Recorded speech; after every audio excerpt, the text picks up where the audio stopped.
بغیر کسی دوربین یا ٹیلیسکوپ کے صرف کاغذ اور قلم کی مدد سے ایک نیا پلینٹ ڈسکور کیا گیا۔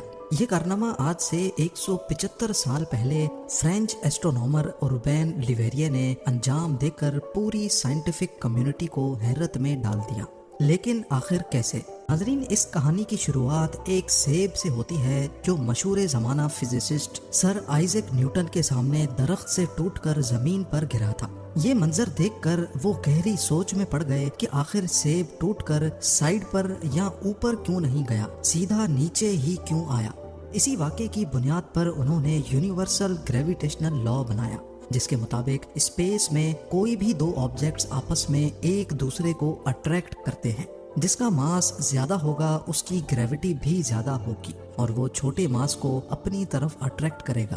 اس اٹریکشن کو قوت کشش یا پھر گریوٹی کہا جاتا ہے۔ یہی گریویٹیشنل لا صرف ہماری دنیا تک ہی محدود نہیں ہے، بلکہ یہ پورے سولر سسٹم اور یونیورس پہ بھی اپلائی ہوتا ہے۔ اس کی سب سے بڑی اور آسان اگزامپل ہمارے سولر سسٹم کی ہے۔ سورج کے گرد گھومنے والے تمام پلینٹس سورج سے چھوٹے ہیں، اسی وجہ سے وہ اس کی طرف اٹریکٹ ہوتے ہیں اور ایک خاص آربٹ میں اس کے گرد چکر لگاتے رہتے ہیں۔ ہمارا چاند بھی اسی گریویٹیشنل لا کے تحت زمین کے گرد چکر لگاتا ہے۔ زمین جو چاند سے کئی گنا بڑی ہے، وہ چاند کو اپنی طرف اٹریکٹ کرتی ہے۔ دوسری طرف چاند بے شک ہی چھوٹا ہے، لیکن کچھ نہ کچھ گریوٹی اس کی بھی ہے۔ چاند کی گریوٹی اتنی تو نہیں ہے کہ وہ ارتھ کو اپنے آربٹ سے ہلا سکے، لیکن وہ سمندر کے پانی کو اپنی طرف کھینچتی ہے، جس کی وجہ سے سمندر میں لہریں پیدا ہوتی ہیں۔ اگر ایک منٹ کے لیے یہ سوچ لیا جائے کہ چاند ہماری زمین کے گرد گردش نہیں کر رہا بلکہ صرف رکا ہوا ہے، تو معلوم ہے اس کا نتیجہ کیا ہوگا۔ چند منٹوں میں ہی چاند ہماری زمین سے آ ٹکرائے گا۔ جی ہاں، جہاں ارتھ کی گریوٹی اس کو اپنی طرف کھینچتی ہے، وہیں اس کے آربٹ کرنے کی وجہ سے، گول چکر لگانے کی وجہ سے ایک فورس پیدا ہوتی ہے جو اس کو باہر کی طرف دھکیلتی ہے۔ اس فورس کو سینٹریفیوگل فورس کہا جاتا ہے۔ چاند کی سینٹریفیوگل فورس اور ارتھ کی گریوٹی دونوں ایکول ہو جانے کی وجہ سے ہی چاند اپنے فکسڈ آربٹ میں گردش کرتا ہے۔ اسی طریقے سے ہی تمام پلینٹس بھی سورج کے گرد آربٹ کرتے ہیں۔ نیوٹن کے اس گریویٹیشنل لا پہ کئی ایکسپیریمنٹس ہوئے، ریسرچ ہوئی اور یہ ثابت ہوا کہ ہماری کائنات کا پورا نظام اسی لا پہ ڈیپینڈ کرتا ہے۔ یہ بات ہو رہی ہے سال 1840 کی، جب ہمارے سولر سسٹم کا آخری پلینٹ یورینس ہوا کرتا تھا۔ ہمارے ارتھ سے 4 گنا بڑا یہ پلینٹ کچھ ہی عرصے پہلے 1781 میں ایک ٹیلیسکوپ کی مدد سے ڈسکور کیا گیا تھا۔ لیکن اس پلینٹ کے اس سیارے کے آربٹ میں ایک عجیب سی گڑبڑ نوٹس کی گئی۔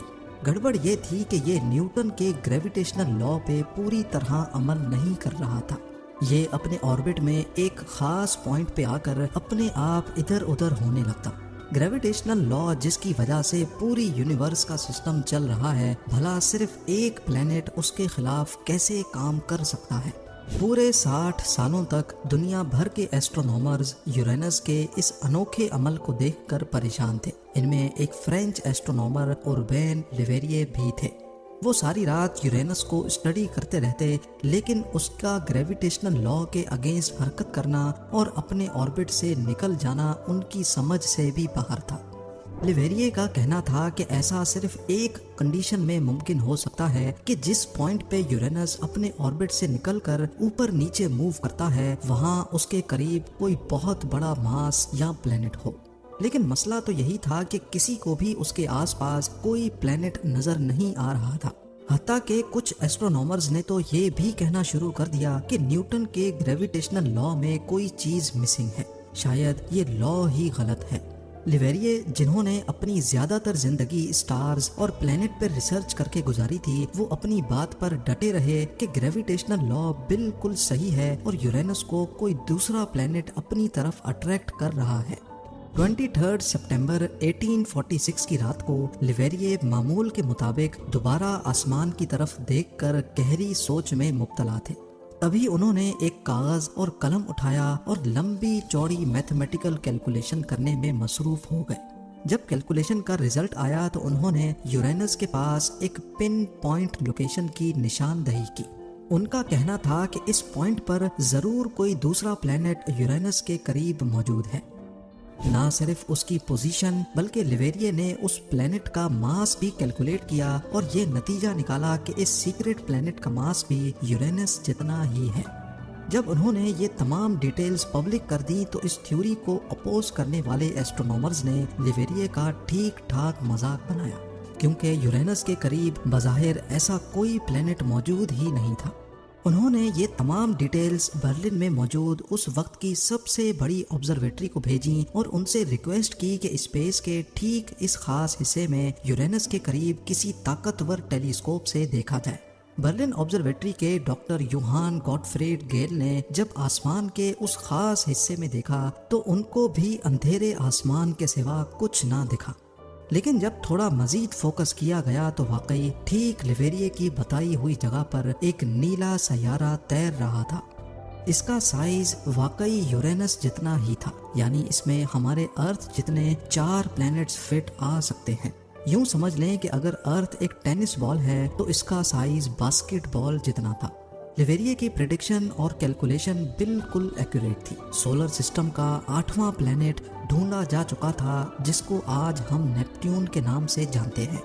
نیپٹیون وہ پہلا پلینٹ ہے جس کو کسی ٹیلیسکوپ سے نہیں بلکہ میتھس کے فارمولاز ایک پیپر اور قلم کی مدد سے ڈھونڈا گیا۔ یہ پلینٹ لیویریے سے پہلے مشہور زمانہ ایسٹرونومر اور ٹیلیسکوپ کے انوینٹر گیلیلیو نے بھی دیکھ رکھا تھا، لیکن گیلیلیو ہمیشہ اس کو ایک اسٹار مانتے تھے۔ انہوں نے اپنی کئی ڈرائنگز میں اس کو ڈرا بھی کیا تھا، لیکن صرف ایک اسٹار کی حیثیت سے، کسی پلینٹ یا سیارے کی حیثیت سے نہیں۔ یہی وجہ تھی کہ اس کو ڈسکور کرنے کا سارا کریڈٹ گیلیلیو کے بجائے لیویریے کے پاس ہی گیا۔ کریڈٹ تو ان کو بے شک مل ہی گیا تھا، لیکن وہ ہمیشہ چاہتے تھے کہ اس پلینٹ کا نام بھی ان کے اپنے نام لیویریے سے جوڑا جائے۔ پر کیونکہ اس وقت پلینٹس اور اسٹارز کے نام ہمیشہ دیوتاؤں کے نام پہ رکھے جاتے تھے، اسی وجہ سے کئی لوگوں کو اس نئے پلینٹ کا نام لیویریے سے جوڑنے پر اعتراض تھا۔ سب کی میوچول انڈرسٹینڈنگ کے بعد اس کا نام رومن دیوتا نیپٹیون کے نام پہ رکھا گیا۔ 1989 میں ناسا کا وائجر 2 اسپیس کرافٹ پہلی بار نیپٹیون کے پاس سے گزارا گیا۔